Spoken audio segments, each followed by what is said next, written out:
الشيطان الرجيم بسم الله الرحمن الرحيم اعلموا أنما الحياة الدنيا لعب ولهو وزينة وتفاخر بينكم وتكاثر في الأموال والأولاد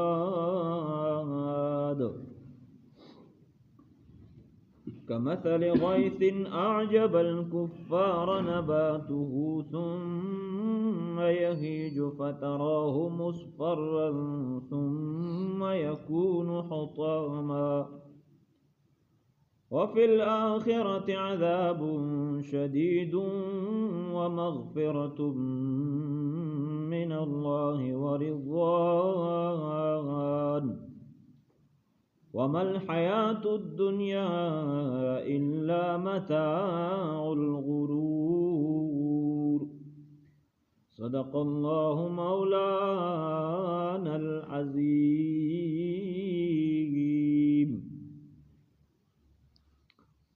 دغه آیتونو کې الله جل جلاله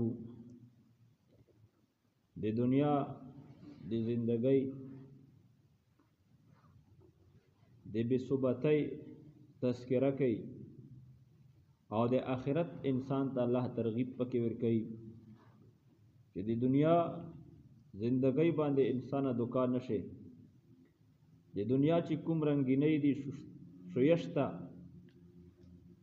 په دغه باندې دوکا نشي. مال او دولت تحصیل شي، اولاد دي تحصیل شي، په دغه باندې دوکا نشي. دا فانی دنیا ده او یو مرکب شي سره الله پاک تشبیه ورکړي. لکه بارون کله وشي دغه سره زمیندور طبقه ډېره خوشحاله شي، بیا چې کله خپل فصل اوویني چې هغه سرسبز و شاداب وي او تمام وطن یې شوشته کړی، نو دی داسې ورته کسي وي سره خوښي هم کوي. بیا دغه فصل وي وچ شي، حتی چې لاو کړی شي د هغې غبال وشي، ریزا ریزا شي. دا دومره دی ګوتې باندې همره دغه پوړ چې پروتي چې د غویې خوري، خو دا پیله د غنم وي چې هغه فصلونه پشنه وي، لوړ وي، مځکې پشنې لیدی شي. نزول جلال فرمایي چې دغه رنګې د انسان زندگی هم دو. ابتدای الله پیدو کی دا انسان وي، ستر شي، نوجوان شي او ښه کمالات په تحصیل شي. نوجوانۍ دور کې چې سړی خپله ځواني ضایع نه کړي، ډېر ډېر څه حاصلوی شي. کوم میدان ته هم چې دی اوځي په هغه میدان کې دی کمال ته رسېدی شي. د نن چې کوم خلک په عروج ته رسېدلی دي، یو مقام یې موندله، د هغې محنتونه کړي او خوری یې کړي دي. خو لیکن بیا اوس دغه انسان په ځوانۍ کې به الله یې رهي نه، نو دغه ځوان انسان وي، عمر د هغه تیر شي، بوډاتوب ورباندې روشي. د بوډاتوب په حالت کې د ده هغه حسن و جمال، هغه کمالات هر څه ختم شي، حتی چې بیا مرګ حمله ورباندې وکړي او دغه وجود چې یو وخت کې ښه انتهایی مضبوط و، کمالات یې لرل، حسن و جمال یې لرل، او بیا بوډاتوب یې ووه چې هر څه پکې ختم شول، مرګ پر هغه دا د وینې قبر کې دفن شي او خورې سره خورې شي، پته هم نه ولګي. بس دا زندگی ده. الله فرمایي نو آخر کې ذوالجلال فرمایي هم چې وما الحیات الدنیا الا متاع الغرور، چې دا د دنیا زندگی دا نه دو مگر د دوکې ولا سامان ده. دغه لہذا اوس کول څه پچار دي. د دې نه پس ته به انسان څه شي ته سي، بیا به څه کوي؟ دنیا هم ختم شوه او قبر ته لوړو، نو بس ختم. کافر په نیز باندې ختم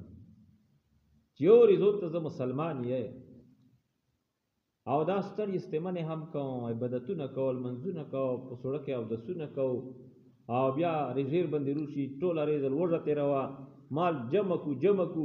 کول په تیر شي، بیا په زکات پسې پوښتنې کوي چې څومره زکات ور باندې لازم ده، او حتی چې بعضې اوقاتو کې مال نور هم زیات شي، بیا حج چې په دغه وخت کې وره 10 لکه نه زیاتې پیسې صرف د هغې په تللو باندې لګي، نور اخراجات دی نه ماوره. دا ستړي استعمالې څه ته کوو؟ خدای دغې دپاره چې د موږ دا ایمان ده او د موږ دا عقیده ده او یقین ده چې د دې نه بعد مرګ نه پس ته بیا یوه زندګي ده، هغې ته آخرت ویل شي، هغې ته قیامت ویل شي، او حساب او کتاب ریز دو چې الله پاک په دغه زندګۍ د یو لمحه پوښتنه ارنه کوي، د دغه مال او دولت او اولاد چې الله کړو د دغه ټولو به الله پاک د یوې پیسې پوښتنه کوي، د اولاد پوښتنه به کوي چې د دغه د تربیت صحیح کړو او که نه دی وکړه. نو ځکه بیا الله فرمایي چې وسارعوا الی مغفرة من ربکم، چې دنیا یقین دی دغه جوړ شو چې دا فانی دنیا ده، د دې نه تلو نه یو، نو د الله پاک د مغفرت کوم اسباب دی هغې ته منډه کړه، نیک اعمال دي، نیک عملونه وکړه، د ګناهونو نه ودرېږه، او هغه جنت چې د هغې دومره دومره سوره ده او دومره دومره هغه ستر ده، اعدت للذین آمنو، چې د ایمان والو خلکو د پر آته ورشوړه د هغې ځون مستحق جوړ کړه او د جهنم نه ځون بچ کړه. بس دا د هغې سبق حاصل ده. اعلموا انما الحیات الدنیا، اعلموا، الله فرمایي چې اعلموا پوه شوئ. نو چې یو سړی تو څه یوه خبره هم کوي خو د خبره ځون پوه که د خبرې ته د دیان اړوي توجه دی اړوي فکرمند کوي دی چې دغه کومه خبره چې راونه ډېره اهمه خبره ده، او بیا د تاکید ولا کوم کلمات چې دي الله ورپسې آغاز ذکر کوي، لکه موږ خپله خبره چې مضبوطوو په قسمونو یې مضبوطوو، یا نور الفاظ چې کوم د موږ پښتو کې په عربي کې ان قد وغیره دا د تاکید کلمات دي. نو انما الله پروړ علمو پوه شوي انما چې په ښه خبره دادو، یا د دې معنا موږ کوو یقینا الحیات الدنیا، چې دنیا ولا ژمدون، لعبون لیبې دي، ولهون او تماشادو، لیبې دي او تماشادو. نو لکه مزدیګر سړی داسې میچ ته نوست وي، دا دی نه آخر کې چا هار شي اوس چا جیت شي، بس څوک تماشې کوي څوک لګیا دغه کیل کوي، وخت ورباندې تیر شي، د دا زندګي هم دارنګې تېرېږي. وزینتون او ظاهري زینت تشویشته، وتفاخر بینکم، وتفاخر او فخر کول دی یو بل باندې، بینکم میانځ دی توسې کې. نو انسان کا بعضې په چار دا نه به څوک ذلیله شمېري، حسن الله در کړه ده، اوس بدصورته هغه ته د ذلت په نظر نه کسې، مال الله در کړه ده، مال په حوالې سره الله پاک مضبوط کړی، غریب ته به د ذلت په نظر باندې نه کسې، بلکې دا حکم او صاف الله در کړي دا د شکر سبب وګرځه. په دې باندې د الله جل جلاله سړی شکریا ادا کوي، د ایزون نه کمزوره کس وویني، مالدار دا غریب وویني، نو په الله شکر ادا کړي چې یا الله پاکه مو ته د ښه د مال ورکړی دی، مو عزت یې په پټ کړی ده، زه د تکلیفونو نه په باندې بچ کړی، صحتمند کس ته مریض وویني، بیمور وویني، یا الله شکر یې زه داسې بیمور نه یم، کنې دا خو ډېر سخت په تکلیف کې ده، زه به هم دغه رنګې په تکلیف کې وم، الله ښه مکان در کړی ده، کور یې در کړی ده. هغه کس وویني چې هغه کور نشته ده، مکان نشته ده، دا د موږ سره په دا ګاونډ کې په دا روډ په غوړه د خانبدوش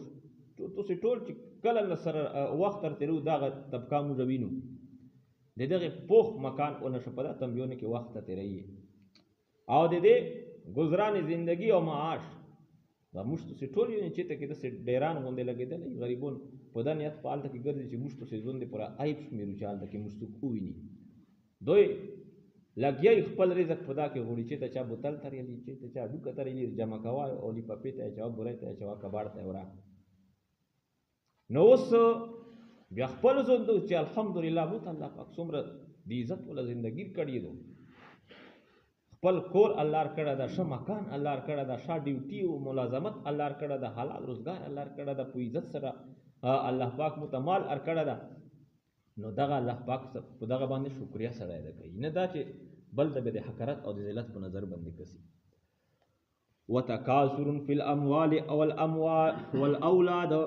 وتکاثر او دغه دنیا ول زندگی چې دا تکاثر دا ډیر وتکاثر او ډیر ولی طلب کول فی الاموال مالونو کې والاولاد او په اولاد کې کمثل غیث پوشان دی مثال دی ابرونه دغه زندگی عجب الکفار چې تعجب کې اوچي الکفار دی زمیدور لرا کفار جمع دی کافر دو نو کافر لکه موږ چې منکر دی ایمان وی دی الله دی پیغمبر ایته کافر یي درنګ دی کفرای فرو منا پټول چوپانی ته هم وی شي نو چون کې زمیدور هغه په خور کې تخم پټ کی بیا الله پاک ار زرغون کی نو په دغه معنا سره زمیدور ته هم کافر لفظ دا استعمال دی شي او چون کې مصطلح په اصطلاح کې خو دغه د ادغه مخصوص کافر دی پر دی ان کې زمیدور ته عدنان به ویرو چې کافر د سره بل جواب شي نو کافر به بیا دی نه عجب الکفار چې تعجب کې اوچي زمیدور طبقه نباته اخفل نبات اخفل زرغنا ثم يهيج فتراه مصفرا ثم يهيج بیا دا وچی فتراه بیا تدی دلر وینه مصفرا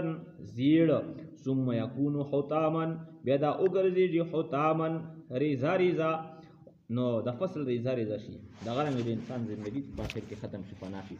او په الاخرت حس منکر چې د الله پاک نو الى اخرت کې عذابونه دي او په الاخرت عذاب شدید اخرت کې د الى عذاب شدید سخت عذاب ومغفرة من الله ورضوان او مغفرت الله پاک تا ورضوان او رضامندی د الله جل جلاله هغه چاته چې دنیا ته ترجیح ورنکړه په آخرت باندې الله پاک خوشحال کو ومل حیات الدنیا الا متاع الغرور او نه د ژوند دنیا ولا الا متاع الغرور مگر سامان دی دو کیدا سابقوا الى مغفرة من ربکم سابقوا تو سے جلدیو کوئی دیو بلنا په طرف ته مغفرت من ربکم دی جانب دی رب دی تو سیتا و جنتن او سبقت و کوئی مخ کی دل و کوئی دیو بلنا دس جنت تا اردوها کا ارد السماء والارد اردوها چی دی آغی وجدولا پشان دی وجدولی السماء دسمون دا والارد او دی امزکی دا منانا چی دا جنت کم سورا چی دا دی امزکی دی اسورا امردا دسمون دی اسورا امردا دا امزکا خویوا معمولی کونده وڑی کیا سیارا دو چې دا د امیر سترګه چې کوم تولای د پلیټ ته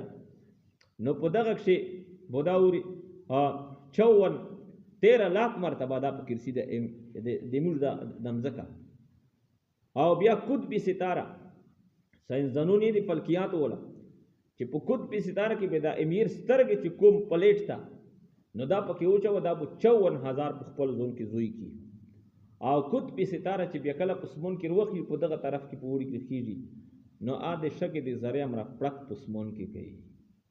او د سمونونه او وړه دا د الله پاک په عرش کې چې اوچه دا د الله پاک په عرش کې داسې حیثیت هم نه لري لکه لوی میدون وي او په هغه کې یو د ګوت کې رنګ کې اوغرځي د ایو په لیدایم پکې نشي درنګ بیا د الله د عرش په مخ کې هیڅ حیثیت نشته آیو ادنا جنتی تبا الله جل جلاله دغه د دنیا په مثل لسچند جنت ورکی لسچند جنت نو چې چون کې د انسان عقل خو چې کوم شی لیدلې هغه مر رسیدای منی تصور دی هغه کوي شي نو د دنیا چون کې موږ وینو کسو علي چې تاسو لکه سرنګ چې دنیا ستره ده درنګ د جنتونو هم ستر دي دغه جنتونو ته الله فرمایي تیاری وکړي او عدت للذین جدا تیر کړی شوی دی پر د خلکو امنو چې ایمان وروړه د بالله په الله پاک باندې او رسول الله پاک باندې انبیاء کرام باندې ذالک فضل الله یؤتیه من یشاء دا فضل مهربانی دی الله پاک تو دا الله ورکی چاته خوشي والله ذو الفضل العظیم الله جل جلاله صاحب دی مهربانی ولا دا دی الوی مهربانی ولا ما اصاب من مصیبت فی الارض ولا فی انفسکم ما اصاب نرسیږي من مصیبت دیو مصیبتنا فی الارض پم زکه کې یو مصیبت روشي لکه زلزلہ پکې روشي یا سیلاب پکې روشي یا طوفان پکې روشي یا برمونه چې هغه بند شي لکه نن صبح چې بند شوي دي نو دا مصیبتونه پم زکه کې ولا فی انفسکم او نه په نفسونو د ایتوسی کې نفسونو کې یو مصیبت روشي یا بیماری روشي یا بل څه داسې نقصان پکې روشي نو الا فی کتاب من قبل ان نبرأها دا مصیبت چې که په مځکه کې ده یا ظاهر شوه نه ده که د انسان په نفس او بدن کې ده ظاهر شوه نه ده د دې د ظهور نه